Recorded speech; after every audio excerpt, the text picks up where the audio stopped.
Muito bom, estamos aqui com mais um Conexão ACES. No dia de hoje, uma conversa fantástica sobre gestão de negócios. Tenho certeza que isso faz todo sentido para você entender como você pode potencializar, melhorar a produtividade e fazer uma gestão do negócio e uma gestão de pessoas mais assertiva.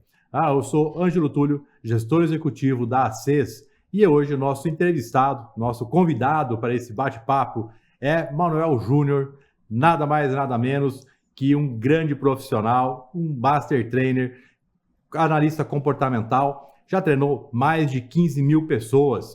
E nós tivemos recentemente com ele aqui em Sinop numa entrega de um treinamento de vendas incrível. Para conversar um pouquinho mais, entender um pouquinho mais o que o Manuel faz, passo com ele agora. Manuel, obrigado pela presença, muito bom ter você essa semana aqui em Sinop, foi extremamente produtiva.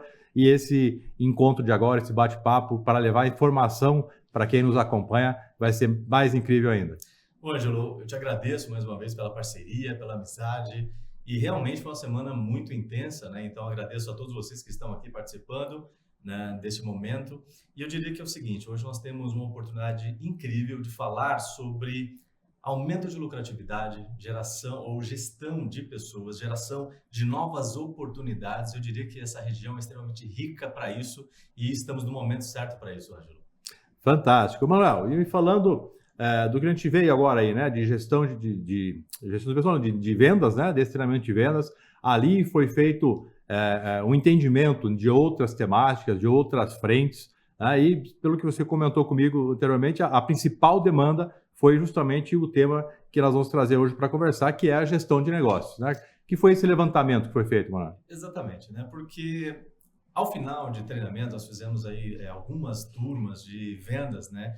E até trazendo um pouco antes, a convite da ACES aqui, eu vim fazer no começo deste ano uma palestra sobre liderança, que era a demanda daquele momento, né?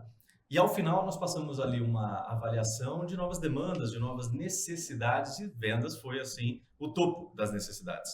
Foi daí que nós extraímos, né, a necessidade de fazer um treinamento, fizemos uma jornada muito bacana e fizemos a mesma coisa ao final. Ao final passamos ali uma avaliação de novas tendências, o que o empresário, o gestor, ele precisa hoje aqui em Sinop, né? E gestão de negócios, gestão de pessoas foi o que chamou a atenção essa vez. Perfeito, Manuel. E me fala assim, falando em impactos, né? O que a gente busca, o empresário como um todo, ele está buscando resultados. Né? Qual é o impacto e o que fazer aí, né? Falando em gestão de negócios, o que isso interfere na operação e como isso pode ser melhor para o negócio de cada empresário aqui de Sinop?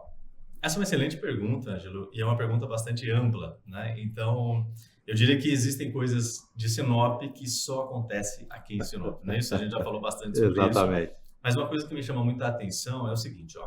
O empresário que lida com, eu diria que acima de 5 colaboradores, ele tem alguns desafios comuns, inclusive em São Paulo e em outras regiões de São Paulo, do Brasil também.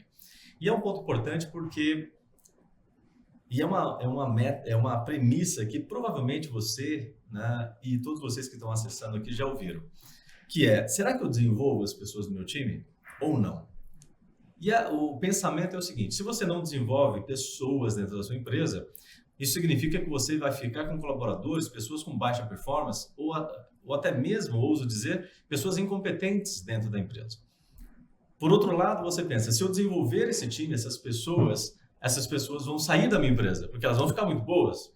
E aí, o que fazer, né? Ficar com um funcionário ruim ou capacitá-lo com medo ou com risco de perdê-lo para o mercado?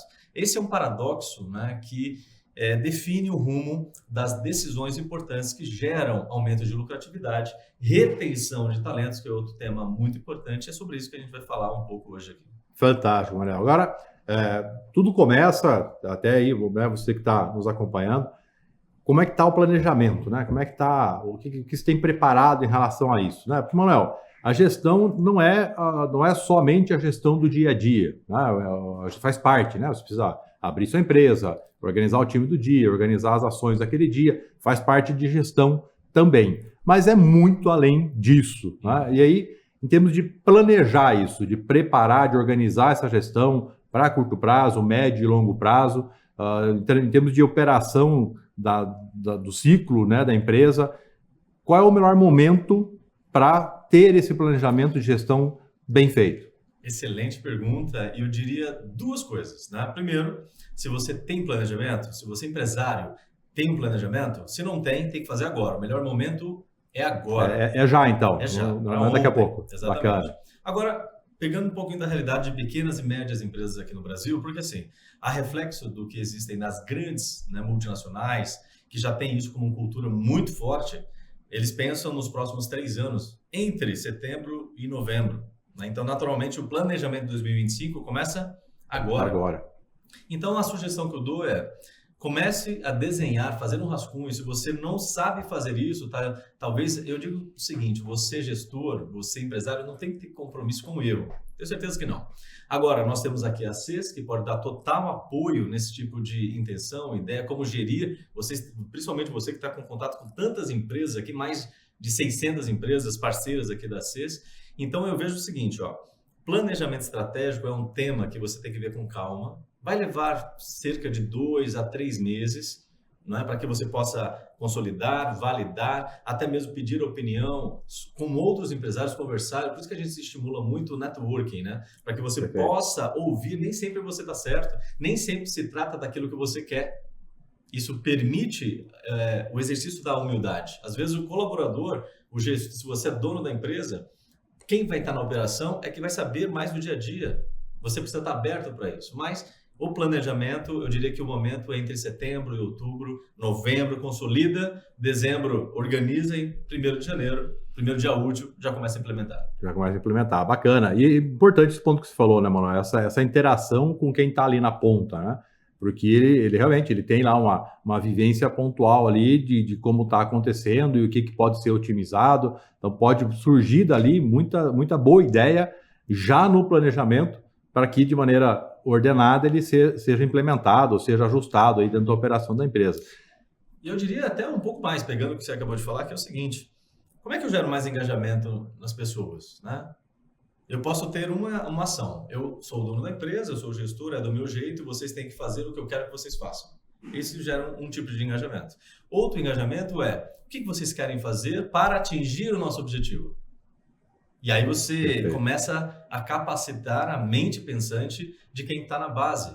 E mais do que isso, gerando respeito, a empresa está ouvindo todos os colaboradores, gerando pertencimento, gerando parte de algo muito importante, e isso faz com que a pessoa se interesse mais, isso faz com que a pessoa estude mais, isso faz com que a pessoa entregue mais, isso gera, por consequência, retenção de talento, inclusive. Perfeito. Esse é um ponto dessa conexão de engajamento que você estava falando e a retenção de talentos que você citou antes.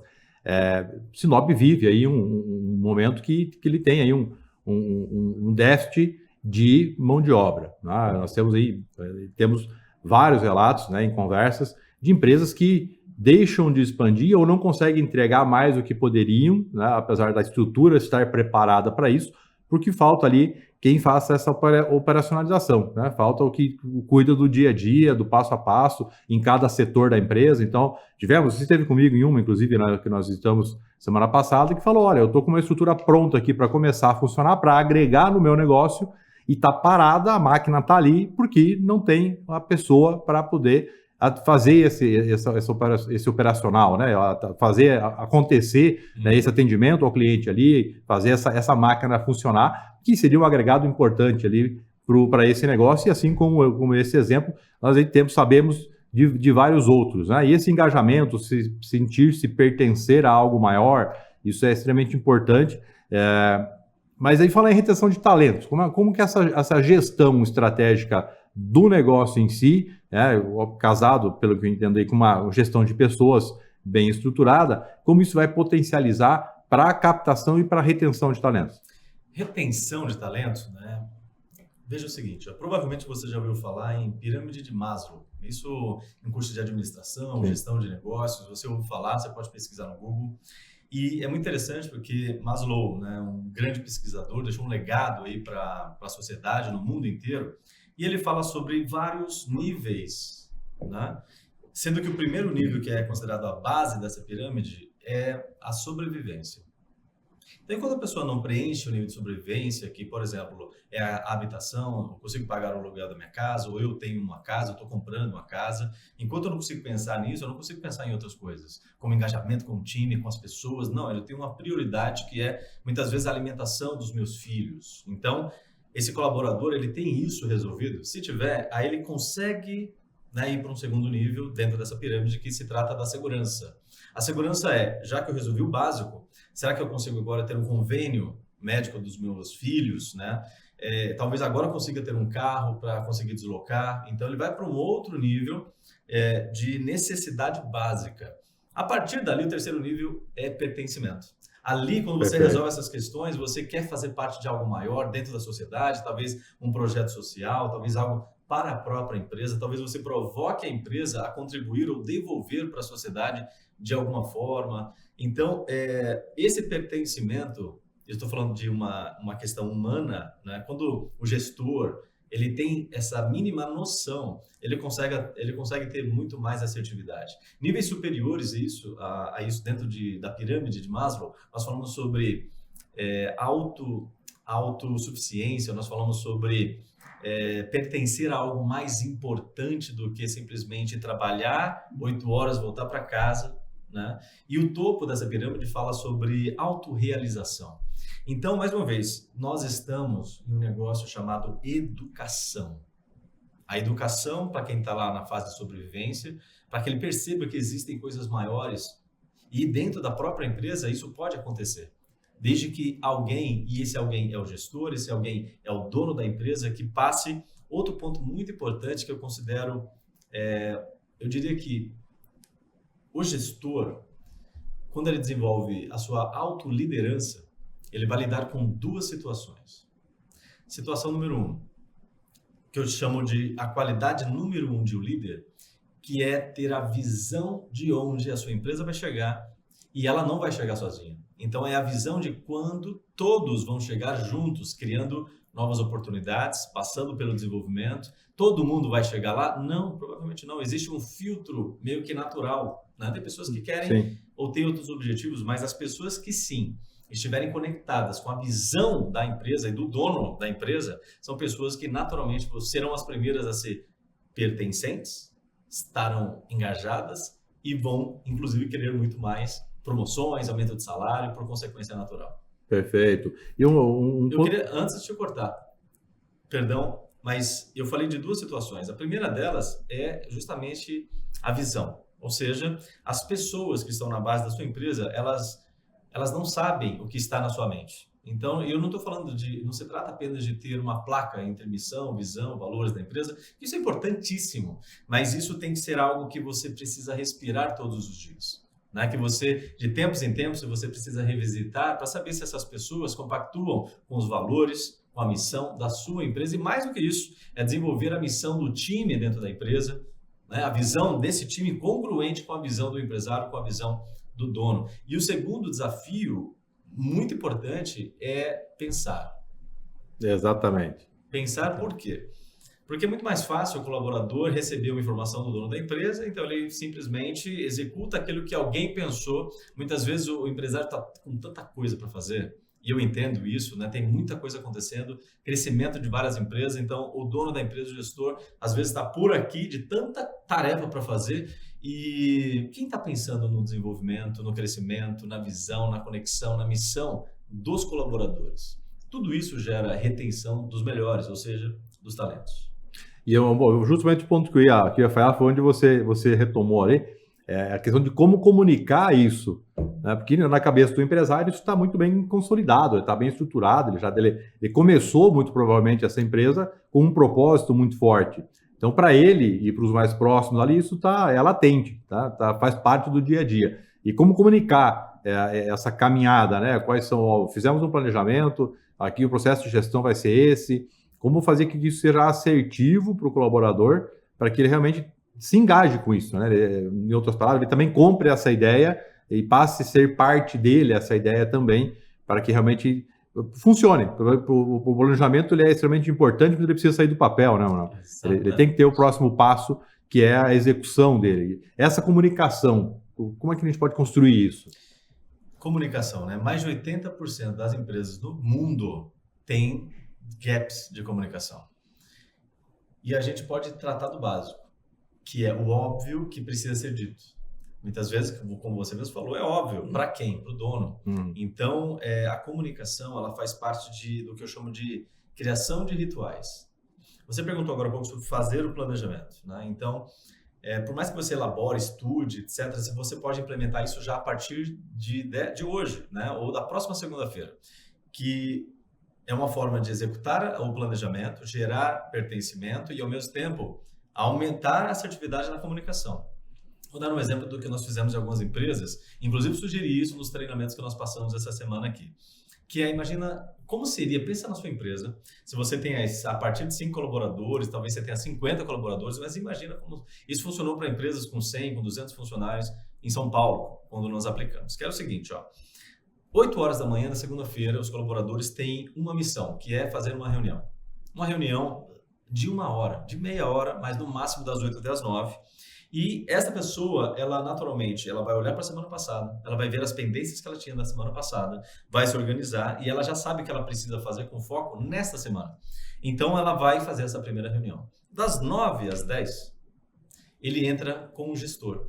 O gestor, imagina que esse gestor tenha lá 5 colaboradores. Cada um dos 5 colaboradores que já fez essa auto-reunião, ele vai conversar com o gestor sobre as prioridades dessa gestão durante uma dica importantíssima, de segunda a sexta, que é mais fácil, é menos assuntos, menos prioridades, ok? E isso transforma em uma cultura muito forte, tá? Então, que eu chamo de rituais. Imagina, 9 horas, o gestor já sabe as prioridades, se não estiver de acordo, ele já ajustou com o time, beleza? O time começou a operar, o gestor está indo para a reunião da diretoria.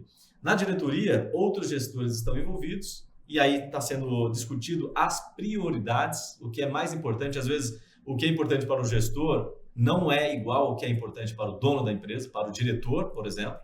E aí ele vai para a reunião da diretoria às 10. Né? Das 10 às 11, os diretores, quando pegam todas as informações dos líderes, ele vai para a reunião do board da empresa, os sócios da empresa. Para quê? Para definir as reais prioridades daquela semana. Ou seja, meio-dia, Ângelo, o dono da empresa, ele tem claramente o foco que a empresa inteira está operando, e se a prioridade do dono da empresa ainda for maior, ele teve nessa reunião a oportunidade de falar com todos os gestores e disseminar isso para baixo. Ou seja, meio-dia, segunda-feira, todas as semanas, você consegue exercitar a comunicação, exercitar o foco, exercitar a lista que nós chamamos de priorizações. E isso vira cultura porque em 2, 3 semanas vira um hábito, em 3 semanas, aliás, em 3 meses, isso vira desenvolvimento de competências e isso aumenta a produtividade. E mais do que a produtividade, o empresário ele quer que aumente lucratividade. Olha que interessante. Eu diria que o aumento da lucratividade é consequência desse ritual que você pode criar a partir de agora. Bacana, e essa questão essa participação, esse colaborativo de todo o time, né? Então ele vem da base, chegando a ponta ali o gestor, o dono da empresa, né? O diretoria, quando é o caso, e ele volta nessa mesma estrutura. Então todo mundo ouve todo mundo em todas as esferas, em todos os pontos de operação daquela empresa, né? Todo mundo que está ali dentro, de alguma forma, contribui para que a empresa funcione. E não só em produtividade, mas como você bem trouxe ali, ele impacta diretamente na lucratividade também. Tá? Dependendo, pode ter ali uma previsão de uma lucratividade que por um detalhe que em algum lugar ali escapou, perdeu a mão, ele causa ou ou menos receita ou mais despesa e acabou impactando diretamente a lucratividade. Né? Então tem que ter essa leitura de todo mundo envolvido de verdade para não deixar ninguém... Tanto faz, né? Exatamente, porque ali olha que importantíssimo, né? Depois de uma reunião dessa, imagina que a empresa inteira investiu das 8 até meio-dia, né? Cada um participou meia hora, 40 minutos, no máximo 1 hora, né? Então teve foco, tem que ser uma reunião pautada, tem que ser uma reunião que as pessoas quando chegam na reunião, isso acontece muito, tem pessoas que entram na reunião para descobrir o que vai acontecer na reunião. E aí você está perdendo tempo, dinheiro, né? E repetição, isso vai gerar uma série de repetições. Quando você cria essa cultura, você permite liberar as pessoas para trabalhar. Porque quando você não faz, o gestor acaba interrompendo as pessoas. Não sei se você sabe, Anjo, mas quando você interrompe alguém que está focado no trabalho, essa pessoa leva 15 minutos em média para voltar naquele ponto. E o gestor, como às vezes ele quer uma informação importante, agora ele acaba fazendo isso várias vezes ao longo da semana. Agora, tenta imaginar, se você é um gestor e está ouvindo, se você interromper um colaborador, você está perdendo 15 minutos de produtividade. A pergunta é, quantas pessoas você acaba interrompendo? Agora, quando você tem uma agenda dedicada para isso, você tem menos interrupções. A interrupção ela vem no lugar certo, numa agenda programada para isso. E outro ponto importante é o seguinte, ó. Quando você tem essa cultura, é uma reunião rápida. Todo mundo é ouvido, isso que você falou, brilhante. Todo mundo tem a oportunidade de falar. Ali você exercita o papel da comunicação dentro da empresa, mas isso não substitui, por exemplo, o que pode ser feito, que é o posterior a essa reunião, é o tempo dedicado de forma individual para cada pessoa.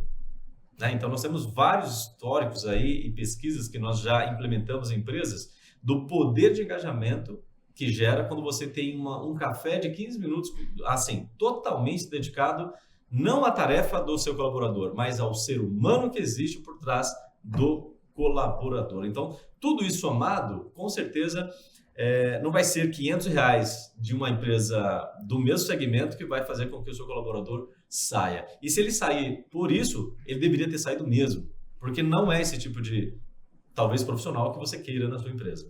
Existem coisas mais importantes, como valores.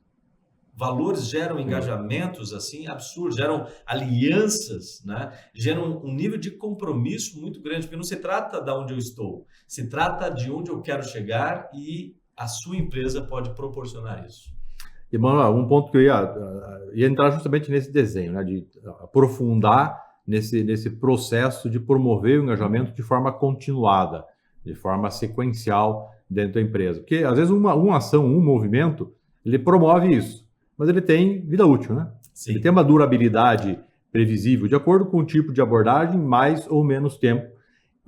Criar isso de maneira constante, né? Para o empresário, para os gestores, eles poderem conseguir. E pode ser, a empresa pode ser de um colaborador, né? Eu tenho um colaborador, tenho 5 colaboradores, mas como é que eu faço para que isso tenha, né, uma celeridade nos resultados e principalmente uma continuidade? A hora que você falou ali desse entender o ser humano por trás do colaborador ali,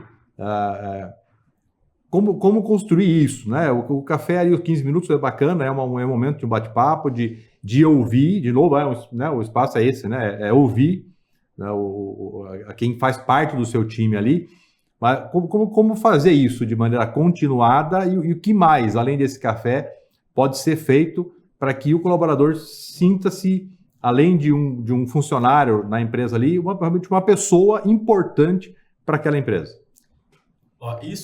Eu diria que essa pergunta que você fez, todo empresário aqui de Sinop deveria prestar atenção nesse detalhe. Por quê, gente? Mais uma vez, se trata da humanização dos processos. Né? Então, perfeito. Uma palestra, se você, inclusive assim, vocês ACs aqui, tem um papel fundamental nesta manutenção. Uma palestra, por exemplo, que você vá, né, às vezes você desloca daqui para São Paulo, para outra região, ou traz aqui um palestrante, alguém incrível. E aí você participa de uma palestra de 1 hora, 2 horas, nós fizemos algumas já esse ano aqui. Ela tem um efeito de curto prazo de tempo, de duração. Dura em torno de 48 horas, Anjo. 2 dias. Ou seja, você se preparou, né, talvez investiu e 2 dias depois você já perdeu. O que nós fizemos aqui no treinamento de vendas? Nós fizemos uma imersão, e essa imersão de 1 dia, 2 noites, né, ela tem um poder de manutenção maior. Ela gira em torno de 15 dias de manutenção, mas ela também é finita. Então, é o que nós chamamos de lifelong learning, né? Então, o aprendizado, diferente de um treinamento é pontual, o aprendizado é continuado. Perfeito. E essa continuação faz com que as pessoas desenvolvam mais competências. Por exemplo, como é que eu gero novos líderes? Eu preciso de alguém que esteja treinando líderes. O líder em treinamento, ele tem que ter uma missão, que é desenvolver novos líderes, porque eu sempre falo que o líder nunca será promovido e vai deixar um buraco. Ele precisa de alguém para cumprir o papel dele enquanto ele está se preparando para crescer. Então, isso gera uma série de continuidades. Isso é extremamente importante. A CES tem um papel fundamental porque todos, e aí você pode me corrigir, mas todos os meses vocês têm atividades. Sim, sim. Essas atividades são de temas diversos. Esses temas diversos, eu diria que é uma caixa de ferramentas que vocês estão contribuindo, né, para o empresário, para o gestor, para o líder, e mais do que isso, para qualquer pessoa que queira crescer, se desenvolver, né? E isso faz parte dessa manutenção. Perfeito. Um ponto-chave também que você falou é a questão do líder, você tinha citado antes, a questão da educação, né? E agora você falou, né, do líder não poder crescer porque ele não preparou ninguém para estar no seu lugar. Isso a gente acompanha, não é só Sinop, né? Ao longo de, aí estamos aí, em torno de 8 anos nessa caminhada junto, eu já tenho 10, você fora isso tem mais uma boa temporada nesse ambiente empresarial, né, de todos os portes, e se percebe, infelizmente, já tive relatos de gestores, né, atuando dentro da empresa, ele falou, olha, esse cara é muito bom, por que ele está ainda nessa função? E o gestor me falar, né, a devolutiva do gestor ele não tem ninguém preparado para assumir o lugar dele, eu não posso tirar ele daí, promover ele, porque eu vou ter um buraco nessa parte da operação. E aí, entrando com isso para contextualizar, conforme você foi falando, eu fui lembrando aí de alguns ciclos, né? Talvez não vou ser muito preciso nessa construção, mas vamos lá. Era agrícola, era industrial, era do conhecimento, do comercial, depois a era do conhecimento, que foi a mais latente nos últimos anos, e agora, me corrija, mas pelo que eu entendo, estamos na era da educação, ou seja, não é ter o conhecimento ou apenas buscar conhecimento, mas sim transferir esse conhecimento. Tá? Aí já entra numa política de que você mais aprende ensinando do que absorvendo conhecimento, você potencializa isso. Mas falando em era da educação, né, vai entrar a questão do líder ali, que deixa de crescer mais ou de ser promovido porque ele não ensinou alguém para estar no seu lugar. E isso vale para o dia a dia da empresa, mesmo que não seja necessariamente um processo de poder crescer com mais alguém, mas é ter mais pessoas dentro do time sabendo como fazer melhor aquilo que precisa ser feito. Então pode partir isso do dono, pode partir do gestor, conforme o porte da empresa, mas essa transferência de conhecimento, né, que é então aí a era da educação, que é de ensinar, né, a era de ensinar o outro, é um ponto chave para a empresa crescer hoje, independente do porte dela, mano? Perfeito, né? O que você acabou de falar gera gargalo, né? Só que muitas vezes é a falta da visão, né? O líder faz porque ele quer fazer, ele gera resultado do jeito dele, porque às vezes ele não é orientado, não é treinado, né? Precisa ter essa cultura, né, de dar e receber, por exemplo, feedbacks, onde a maior parte das pessoas tem uma interpretação totalmente errada, né, porque aprendeu dessa forma dentro da empresa. Feedback é uma ferramenta poderosíssima de engajamento, de correção de rota, que feedback significa e representa realimentar o processo, né? Então, começando com premissas como essa, entenda o seguinte, por que isso acontece? Eu quero crescer, me considero um líder bom, quero promover, mas muitas vezes a pessoa não sabe que ela precisa deixar alguém no lugar dela. Se ela soubesse isso antes, talvez ao longo dessa jornada, ela já estivesse preparada, né? Então, o que eu vejo que muitas vezes falta? Uma reunião de feedback, do tipo, você quer... E aí volta no planejamento. Nós estamos abrindo o planejamento estratégico do ano que vem, quais são os seus objetivos para o ano que vem? Nós temos essas oportunidades aqui, visão do dono, do diretor, mostrando as possibilidades. Aí a pessoa, eu quero atingir esse objetivo, ótimo. O que você precisa para atingir, para ser promovido como líder? Se ele não souber, o papel do gestor sua missão esse ano, ao longo de 2025, por exemplo, é deixar 2 ou 3 pessoas prontas para ocupar a sua vaga. Uma vai ocupar a vaga. E não se trata de treinar uma, não. Porque se aumenta muito o risco dessa pessoa, às vezes ela não quer.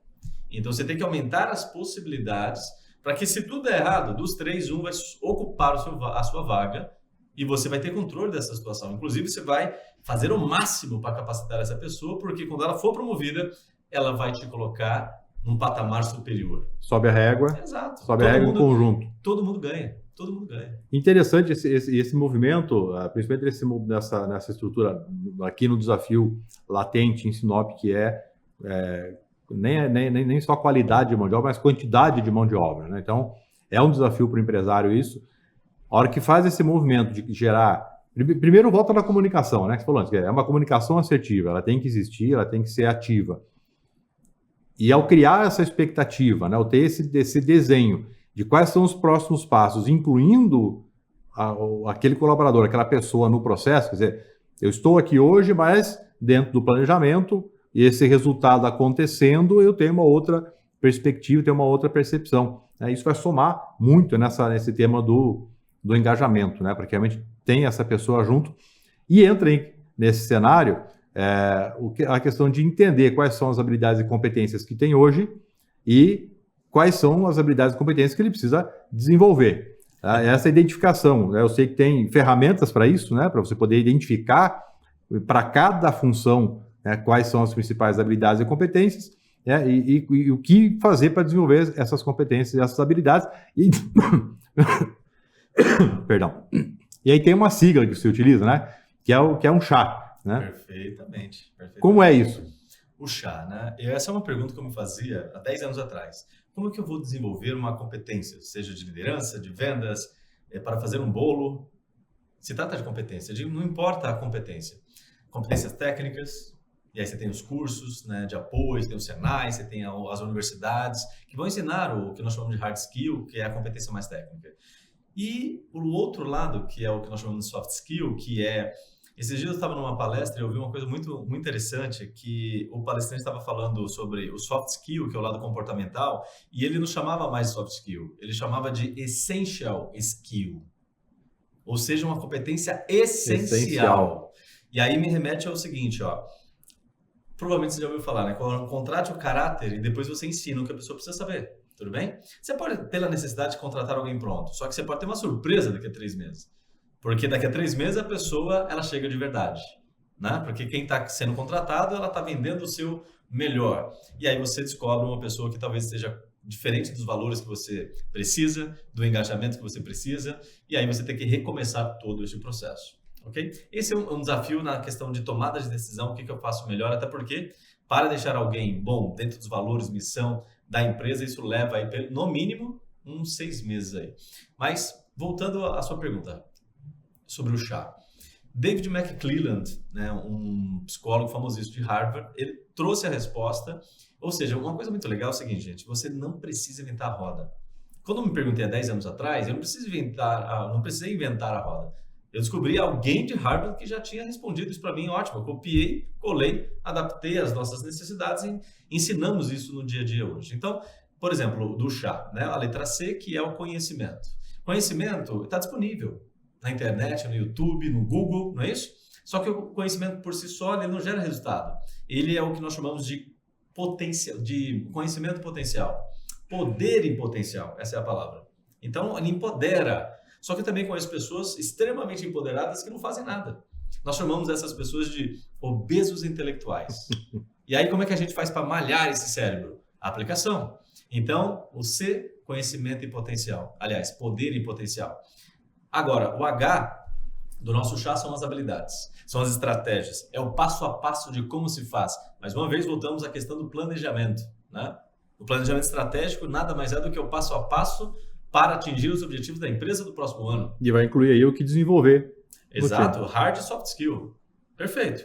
Só que ainda estamos no planejamento, ou seja, na esfera da teoria, conhecimento, mas a estratégia são teorias. Agora, o chá ele é completo com a letra A, que é a de atitude. Ou seja, você pegar o conhecimento, que é poder e potencial, junto com o planejamento, que é o passo a passo, e tem muita atitude. E mais do que isso, disseminar essa atitude da empresa inteira. Olha que tudo que a gente está falando tem uma leve conexão aqui, né? Do planejamento, Sim. De gerar engajamento, de ouvir as pessoas, e todos em pró de executar, ou seja, a atitude, de executar o planejamento no ano inteiro. Lógico que não é setembro até novembro, desenhou, vai acontecer tudo. Não, a cada 3 meses, e esse é um detalhe importante, esse chá ele só se transforma em desenvolvimento de fato ou de uma competência de fato, no mínimo a partir de 3 meses. 3 meses antes inclusive você contratou uma pessoa, como é que eu mando essa pessoa embora? Em 3 meses você não tem Lógico que a pessoa pode ser muito ruim. Como medir o que ela fez? Ela não dá para medir em menos de 3 meses, por exemplo. Eu diria que em 3 meses não é nenhum momento de você ter maturidade para falar, vou mandar embora ou não. Por quê? Ela só aprendeu. Agora você precisa focar na performance dela, que vai levar outros 3 meses. Então, eu diria que esse é um ponto muito importante, principalmente na resposta a essa pergunta chamada como desenvolver competências através do chá. Perfeito. E é um ponto que eu ia entrar também. Feito tudo isso, né? Toda essa movimentação, como medir se está dando certo, né? Se está funcionando? Como medir, não. Mais que isso. Qual é o tempo, né? Que você trouxe tempo. Agora, esses 3 meses minimamente, mais 3 meses para melhorar a performance. Qual seria esse o tempo no sentido assim, cara, não funcionou. E, de fato, essa pessoa vai precisar ser desligada por qualquer razão. Pode ser por um ponto de vista da empresa, pode ser porque a pessoa não é aquele o lugar dela, né? Ela vai poder performar melhor em outro lugar, né? Ou em outra empresa, ou até dentro da empresa, mas em outro setor. Então, entender esse demitir a pessoa, né? Então, assim, vamos demitir talvez num setor e realocar em outro dentro da mesma empresa, ou realmente desligar daquela operação, depois de feito toda essa caminhada, né? Então, além desse tempo, né? Você falou, o momento de medir isso. Então, vamos instruir durante 3 meses, desenvolver esses pontos, vamos melhorar essa performance por mais 3 meses. Qual seria o ponto certo aí para uma leitura, partindo do princípio de uma contratação que já tenha sido direcionada? Você já contratou, sabendo quais as competências e habilidades que esse profissional tem, você já, né, tem essa informação de base, não foi aquela coisa que passou na frente, entra para cá, vamos trabalhar.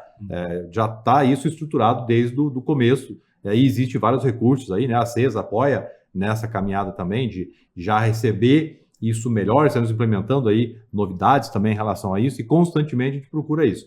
Mas partindo do princípio de que foi uma escolha assertiva, houve todo esse processo, a comunicação funcionou, o planejamento está adequado, essa conexão para sentir parte, mas não funcionou. O que eu faço? O que faz aí? Excelente pergunta, né? Então isso me traz o quê? Uma matéria muito interessante chamada liderança situacional. Né? Blanchard, um americano, uma pessoa que trouxe um legado para o mundo. Existe uma série de culturas implementadas aqui no Brasil, inclusive nós implementamos aí através de uma série de programas de desenvolvimento de liderança. E ele traz, existe a liderança situacional 1 e a 2. E ele traz um elemento muito interessante que, de forma bem simples, eu vou colocar em 3 situações. Situação 1, a pessoa não sabe, eu preciso capacitá-la. Capacitei 3 meses, porque vem de encontro com o chá e o desenvolvimento daquela competência, ok? Então ela já sabe o que tem que fazer, ok? Só que o fato dela saber o que tem que fazer, pode ser que não gere resultado. Ela sabe o que tem que fazer, mas por algum motivo não está gerando resultado. Segundo a liderança situacional, neste momento você precisa implementar o quê? O acompanhamento. Então, por quê? Não se trata de desenvolver a competência, agora se trata de performance. E o gestor, entendendo sobre isso, ele precisa ter um novo comportamento. Ele precisa apoiar esse colaborador junto com ele, tudo bem? Dar um nível de apoio e medir a performance. Quanto tempo leva para melhorar, evoluir essa performance da maneira certa? Mais 3 meses. Né? Então, primeiro movimento, eu ensino se a pessoa não sabe. Não gerou resultado, eu acompanho. Eu acompanhei durante mais 3 meses. Não deu resultado, a partir desses 6 meses, ou seja, de 6 a 9, você já vai ter mais elementos para falar. Não vai dar tempo de corrigir, a empresa precisa disso rápido, eu vou ter que desligar por conta disso. Só que como você vai ter vários acompanhamentos, porque no segundo movimento dos 3 meses, que foi de 4 a 6, você esteve mais perto, você fez várias reuniões de feedback, e aí você terá um embasamento maior para falar que realmente com esse perfil, para as necessidades da empresa, nós temos 2 caminhos e um caminho você mesmo respondeu. E aí que nasce a ideia do job rotation, né? As empresas, é impressionante, eu já vi isso acontecendo em vários lugares. Você tira o colaborador dessa área, que ela não está performando, você coloca ela em outra área dentro da mesma empresa, trabalhando ao lado das mesmas pessoas, só que para essa pessoa passa a ser uma empresa nova. E ela performa rapidamente, não tem que esperar mais 6 meses. Ok? Ela só mudou de área e ela se conectou àquilo que ela tem de melhor, que são as forças dela. Por algum motivo, existem formas de a gente antecipar isso. Identificar. Exatamente. Mas o dia a dia também mostra que ela performa e aí existem algumas empresas, o empresário que tem realmente esse cuidado do impacto social de mandar embora vai causar um impacto maior naquela família, ele talvez permita antes que essa pessoa passe. Por isso que é importante contratar o caráter primeiro, né? Porque o caráter você não quer perder, né? E aí, se eu contratou essa pessoa e realmente, em relação à missão, os valores da empresa, ela está extremamente alinhada, ótimo. Eu vou dar uma oportunidade para ela se deslocar dessa área e vamos medir mais 3 meses se ela vai performar ou não. E aí depois a decisão vai ser mais óbvia.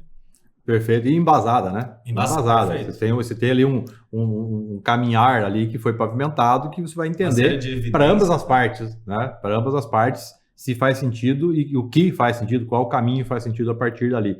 E entra num cenário importante também, né, Manuel, que a gente vinha conversando nos últimos dias, em relação a essa permanência do colaborador dentro do time, que a partir do momento que você foge, né, do que acontece muito, né? No passado muito mais, hoje em dia isso vem sendo pensado diferente e até não obstante modernizado, mas você contratava pelos conhecimentos técnicos e demitia pelo comportamento, né, pelo perfil comportamental. Exatamente. Então esse é um entendimento que vem sendo transformado, as empresas que estão com um potencial muito maior de sucesso já estão dando muita atenção para isso, e aquilo que você trouxe, né?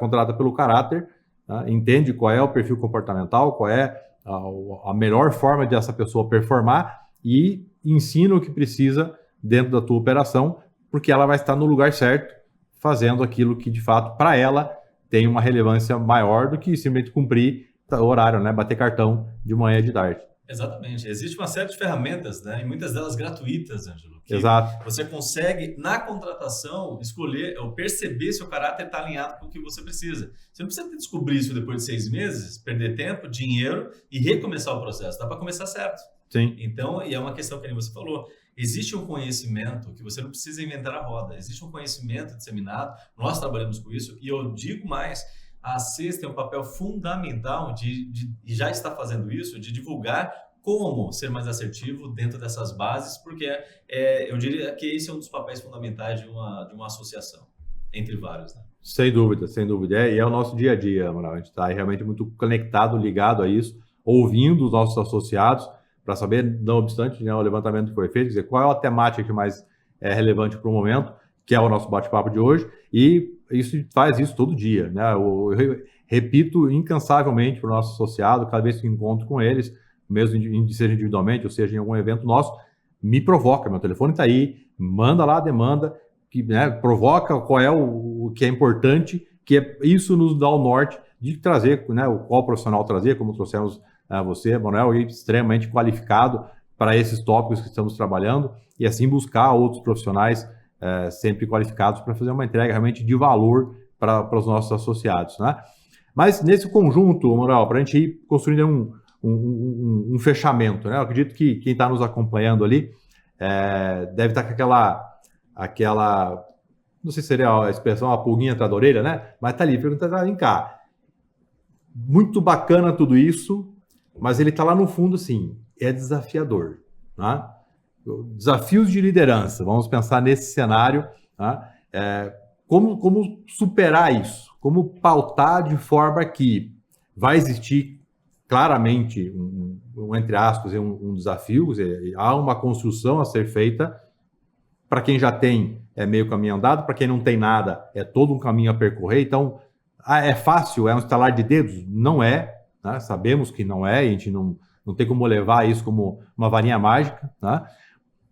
E aí, como estruturar, então, isso, né? Pensando em minimizar os desafios de liderança que acontecem no dia a dia, porque a enxurrada que vai lá não é só esse tópico de hoje que estamos falando, é tudo, tá? É a parte burocrática da empresa, é documentação, é fornecedor, tem toda uma demanda que está todo dia ali latente, né, na cabeça do empresário, do dono da empresa, do gestor, do gerente. E aí, esse canal da liderança, como é que eu faço para minimizar esses desafios de liderança? Essa pergunta daria um treinamento de uns 3 dias, pelo menos, né? Existem vários desafios da liderança. Eu vou citar alguns, 3 para a gente, né, finalizar aqui, que são importantes. Eu já cheguei até a comentar. O primeiro, eu diria que é a qualidade número 1 de um líder. Se você não sabe sobre isso, isso é uma pauta mandatória, tá? E lembrando que quem são os líderes? O dono da empresa é o líder, o gestor é o líder, e você que está na base, você pode desenvolver a sua autoliderança. Então, o primeiro desafio, aliás, a primeira qualidade é pensar. Aliás, é a sua visão. O pensar é o primeiro desafio que eu vou falar sobre ele daqui a pouco. Se você não sabe onde sua empresa quer chegar, se você não sabe aonde você quer chegar dentro dessa empresa que você trabalha, você tem um grande gap aí. As pessoas, elas sucumbem ao estresse. Por quê? Porque elas não sabem onde elas querem chegar. Elas ficam imersas ao problema ou imersas no pensamento futuro, que é o que está na moda no Brasil aqui, que é o aumento de ansiedade. O que é a ansiedade? Nada mais do que excesso de futuro, né? Ou às vezes você está num excesso de passado, que é um pezinho na depressão ali. Então você tem que trazer equilíbrio em relação a isso. E uma das formas mais fáceis, mais simples, tem um desafio? Tem um desafio. É você saber onde você quer chegar nesse futuro. Dentro dessa empresa ou até mesmo onde a sua empresa quer chegar para você que é empresário. Agora o segundo, que se trata do primeiro desafio do líder, é pensar. Porque isso não vem pronto. Né? Então pensar, gente, tem vários benefícios. Olha que legal. Além de desenvolver uma nova competência, você sabia, Ângelo, que ele até queima caloria, cara. Pensar queima caloria. Olha aí, né? Olha, uma dica importante aí. Exatamente. Vamos exercitar então, mais isso. O chefe ficou mais magro, tá pensando muito. Mas é de fato, porque não vem pronto, você vai ter que desenvolver essa competência. Assim como qualquer competência, o desenvolvimento da competência de pensar em coisas melhores ou congruentes ao seu negócio, faz com que isso se torne um hábito, não só seu, mas você consegue, através do planejamento executado semanalmente, disseminar essa cultura de pessoas críticas, pessoas que têm pensamento crítico, pessoas críticas nesse sentido, né, de ter uma construção para o crescimento das carreiras, tanto quanto da empresa. Terceiro elemento aqui, só para a gente fechar, são vários realmente, tudo isso pautada em feedback constante. Feedback constante. E feedback, umas coisas... Feedback é o universo, cara. Feedback é muito bacana, mas eu quero trazer algumas dicas simples para vocês, que são o seguinte, ó. Para ser... feedback é retroalimentar o processo, né? Primeira dica importante, separe a pessoa do processo. Porque quando você dá um feedback, dependendo da forma que você aplica, você pode dar uma porrada psicológica na pessoa. E como é que você gera engajamento? Porque o objetivo fim do feedback é retroalimentar. Mas se a pessoa está psicologicamente ferida, o desafio é maior, não é verdade? Então, separa a pessoa. E olha que interessante, pega o processo você pode arrebentar o processo. O processo você pode jogar fora, você pode amassar e jogar fora. Inclusive, pede para a pessoa que está do seu lado, que você está aplicando feedback, para vocês dois juntos fazer um novo processo. Por quê? Porque com essa pessoa engajada na ideia, ela vai ser a primeira, se ela contribuir com a melhoria, ela vai ser a primeira pessoa engajada a fazer. Então, uma dica importante é separar a pessoa do processo, porque você precisa da pessoa para cumprir o processo novo. Então, feedback, só que isso é a primeira dica. A segunda dica é, entenda o seguinte, ó, feedback é retroalimentar. E não dá para retroalimentar se só o gestor fala para o colaborador, só o dono da empresa fala para o seu gestor, né? Não, ele tem que estar aberto a ouvir. Então, a partir do momento que você separou o processo da pessoa, você pegou a pessoa e engajou, você tem que fazer perguntas do tipo, como eu posso te ajudar mais? Porque quando você faz essa pergunta, Ângelo, o que você vai receber? Demanda. Sim ou não? Perfeito. Sim. Você vai estar aberto a ouvir coisas que até então você nem percebeu e às vezes a culpa é sua. Você é o gargalo da empresa. Por quê? Você não está ouvindo. E aí, olha que legal, porque assim, não existe feedback, fechando o terceiro ponto aqui do feedback, sem um acompanhamento, são o feed forward, que a gente fala, que é, olha que legal, separou a pessoa do processo, né? Gerou engajamento na pessoa para cumprir essa correção do processo, abriu, através de uma pergunta, como eu posso te ajudar mais, veio demanda para os dois, Ângelo. Então, qual que é o acompanhamento? Então, vamos fazer o seguinte, daqui a 10 dias a gente vai falar de novo, eu vou trazer a minha demanda, você vai trazer a sua e a gente vai evoluir esse processo. Mas normalmente o que acontece? Você pede para o colaborador fazer e você fica esperando que ele faça. Que o resultado chegue. Exatamente. Então, olha a quantidade de coisas, por isso que eu falo, feedback daria uma palestra bacana sobre isso. Tá? Então, seriam essas 3 contribuições de um universo muito maior, que é como lidar com os desafios da liderança. Perfeito, maravilha. Bom, Manuel, te agradecer imensamente aí o seu tempo, o conhecimento compartilhado, tá, com os empresários de Sinop. Já é um grande parceiro aqui da Associação Comercial, é um associado nosso, né? Com certeza. Está aí dentro desse circuito, dessa operação da ACES, contribuindo grandemente, né, para que tudo funcione ainda melhor do que já funciona em Sinop, né? Uma cidade extremamente pujante, com grandes resultados, um espaço com um horizonte imenso para vários setores, né? Para crescimento, para expansão, para multiplicação de oportunidades em todas as frentes, seja para o empresário, seja para os colaboradores. E essa conexão é importante para nós, né? Então, te agradecer muito, né, essa parceria, essa disponibilidade de andar em conjunto aí com a Associação Comercial e Empresarial de Sinop, né? E agradecer quem está nos acompanhando, né? E estendendo aí o convite, essa mesma provocação que eu faço para os nossos associados. Vem para a CES, procura, direciona, traz as demandas, põe na mesa e com base nisso a gente aciona as melhores soluções, sejam elas ferramentas ou sejam pessoas capacitadas com conhecimento para compartilhar e potencializar ainda mais os resultados que você, que a sua família e o seu time merecem com o seu empreendimento, com a sua empresa aqui em Sinop. Obrigado, Manuel.